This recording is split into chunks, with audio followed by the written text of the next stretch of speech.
All right, team, so it's time for our final review. I've spent a little over a month riding this Specialized Epic Evo with the Di2 wireless drivetrain. This is the expert level Epic Evo, and we're gonna get into it. Basically, I'm gonna start out, we'll go over the spec of the bike, all the parts that Specialized chose to hang on the bicycle.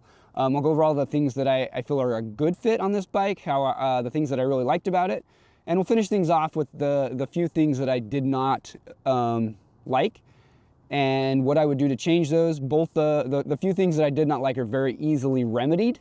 So let's get into it. So let's start out with the spec. We've got the Specialized Epic Evo Expert, as I mentioned, with the Di2 wireless XT drivetrain. Jump in with the drivetrain. It's the long cage rear derailleur, 1051 rear cassette. One of the things that I have really liked about the XT Di2 is the spacing on the cassette seems to be just nailed for my personal liking. Axis, it seems like sometimes you would shift a gear and it's either way too much or not enough, and you end up shifting more gears than you normally would, or you jump up a gear and jump back down. The XT cassette, basically, you know, if I wanted just a little shift, it would do it.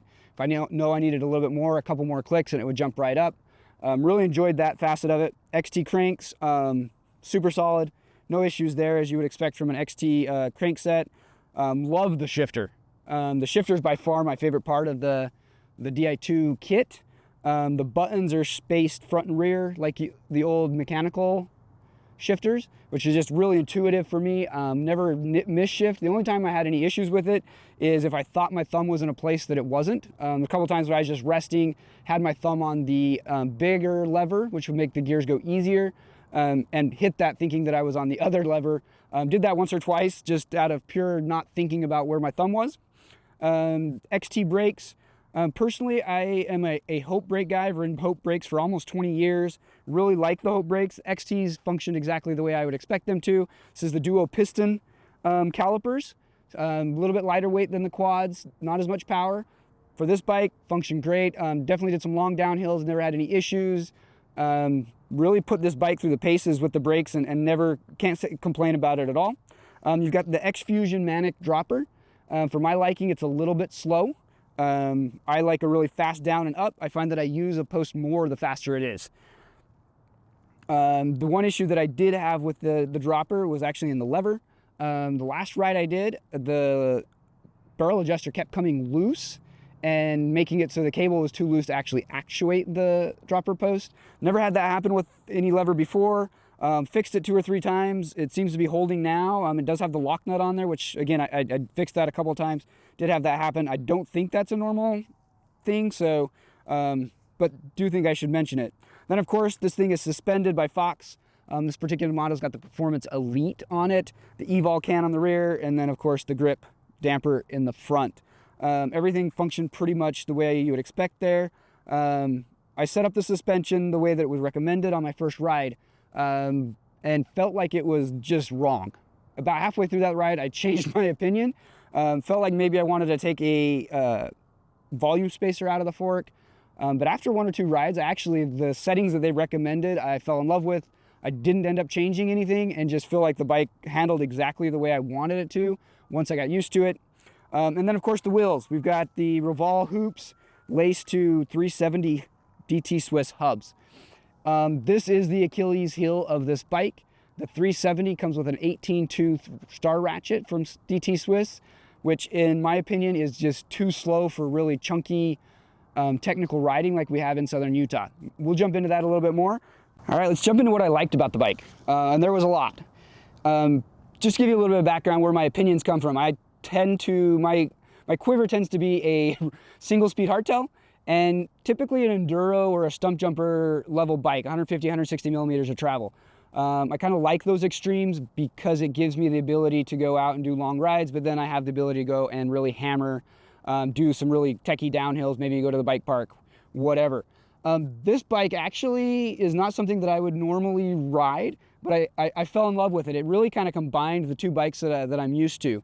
The shorter travel, we got 130, 120, felt a lot like my hardtail. It was really lively. I could feel the trail. One of the things I don't like about a longer travel bike is it kind of feels like a couch when you're rolling down the trail. kind of just mellows everything out, which is what it's supposed to do. But you don't get that feel of the rocks and just kind of the playful feel that you would with a hardtail. This mimicked my hardtail very well while taking the edge off. The 130 millimeter travel fork with a little bit slacker head angle felt like I could do anything. I rode Zen, we rode City Creek where we're at right now, which is my typical test track. I got out on Gooseberry Mesa, rode the Santa Clara stuff. We're talking techie, chunky trails. Never felt like I needed more suspension. Felt lively, always felt like I could do it. And then the best piece of that, it was mated to the Epic geometry and feel of the bike. I did 20, 30-mile rides on this bike. Never felt like I was pedaling around a pig. The thing is super pedally, wants to pedal. It wants you to dive into corners. It wants you to be aggressive with it, and it handles everything that you can throw at it. As far as the part spec, pretty much love everything on this bike except for the DT Swiss star ratchet and the handlebars. So let's jump into that. So 100%, in my opinion, the Achilles heel, the one thing on this bike that I would change out immediately upon purchasing is the DT Swiss star ratchet. Not the hub itself, just the star ratchet inside. The parts go for about $130 to get the 72 tooth upgrade kit. Makes a world of difference. The 18 tooth kit that comes on this bike is just slow. When you get into the techie rocky sections, it's not uncommon to be using a lower gear, and then you let off the gas and then need to really get a good solid crank up something, and the engagement is slow enough that the cranks just end up in the wrong spot. Can you compensate for that? Absolutely. I rode the bike until just this last week before I actually switched out the star ratchet. And what I found is in the more techie stuff, I'd run a little bit harder gear than I wanted to. I'd give it a really hard forward crank of the cranks and then immediately back off to get that forward motion so that my cranks weren't in the wrong spot. If you're coming from this bike from a lower end, a slower hub, you're probably not going to notice any difference. If you're coming to this bike riding, I9 or a DT Swiss 240, even a Hope hub, it's going to be a slow, and you're definitely going to notice that. It's not as confidence inspiring as a lot of those other fast engagement hubs. All right, let's talk cockpit. Love the saddle. Power saddle in a 143 just fits me. The other thing that I did not like about this bike was actually the handlebars. 35 millimeter handlebars are way too stiff for someone my size. I weigh $140 and I'm a little chubby right now. I can really feel it in my wrists. And then the actual sweep and rise of the bar, I could not get it to fit in a spot where I really could get a good, comfortable feel on the handlebars. Wasn't uncommon to see me shaking my hands out as I was riding. If this was my personal bike, I probably would have cut down about an inch on each side, which would have moved my hands in, and I think I could have dealt with it. The two things that I would change if I was to buy this bike would be the handlebars. I'd put a 31.8 carbon bar on there. I really like the Envy sweep. The Renthal one is fantastic as well. And I've heard really good things about the Deity bars. And then, of course, the DT Swiss star ratchet is the other piece, which we just talked about. Those two things, you change those, and this bike is fantastic. So as I mentioned when I started, I really did like this bike. As far as from a trail tested standpoint, nothing broke. Never had any mechanical issues with this bike whatsoever, other than the barrel adjuster on the dropper post, which again, I'm not sure what exactly was going on there yesterday, but it just kept coming loose. Bike's great. We already talked about the two things that I would change. Everything else, I would love this bike. I would have a lot of fun on it. Definitely can handle the Southern Utah chunk. If you're the rider this bike really would shine for is if you're somewhat like me, where you really like to go out and do long rides. It's not uncommon for you to hit 50 to 75 miles, or if you're doing multi-day rides, bike packing. But those rides also include some really good chunk, a lot of tech. Or if you combine that into one bicycle, that's what this is for. This bike is definitely not designed to go to the bike park. You certainly could. I kept having the plan to go ride Grafton, just didn't quite ever work out, so I haven't had it on any actual DH trails. But it handled the tech around here just fine. If you've got the skills to do it, this bike can do it. The person that I would say this bike really is not for is that person who wants to take the chairlift to the top and then bomb down as fast as possible and then sit on the comfy chairlift on the way back up.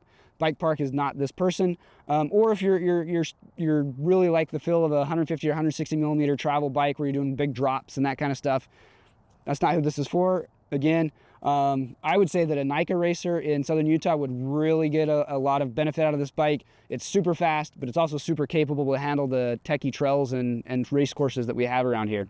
So I think I've covered everything. If there's something that I missed that you're just dying to know, drop it in the comments. I will answer those as quickly as can. I tend to check our YouTube about once a day. So drop those in for us. And then of course, we will be moving on to the next bike in the Trail Tested series. This will be an ongoing series where we're testing a bike about every month as we get through all the bikes that we carry and hopefully into some bikes that we don't. So like and subscribe to get the next Trail Tested video.